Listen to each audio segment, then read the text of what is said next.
Il y a 1000 ans à Mayotte, existaient des chefs appelés Fani. La liste des Fani, conservée par la tradition orale, mentionne des noms tels que Mwalimu Mboro à Metsamboro et Mamushiko à Tsingoni, reflétant l'importance de ces figures dans l'histoire pré-sultanale de Mayotte. Avant l'établissement des sultanats islamiques, Mayotte était gouvernée par des chefs locaux appelés Fani, qui régnaient sur des territoires indépendants. Ces chefferies, apparues dès le XIe siècle, étaient caractérisées par une organisation sociale matrilinéaire, où la transmission du pouvoir et des biens se faisait par la lignée maternelle. Cette structure sociale, héritée des influences bantoues et austronésiennes, favorisait une décentralisation du pouvoir. Chaque Fani administrant son propre territoire sans autorité centrale. Les vestiges archéologiques, tels que les enceintes fortifiées de Majikavo et Akwa, témoignent de l'existence de ces chefferies et de leur besoin de se protéger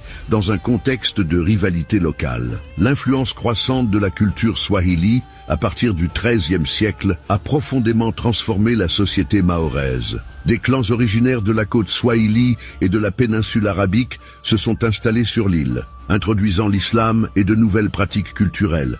Les premières habitations en pierre, résidences des élites, apparaissent au XIVe siècle, notamment dans des localités comme Metsamboro, Akua, Tsingoni et Bandrélé. Ces sites connaissent un développement significatif, amorçant un processus d'urbanisation.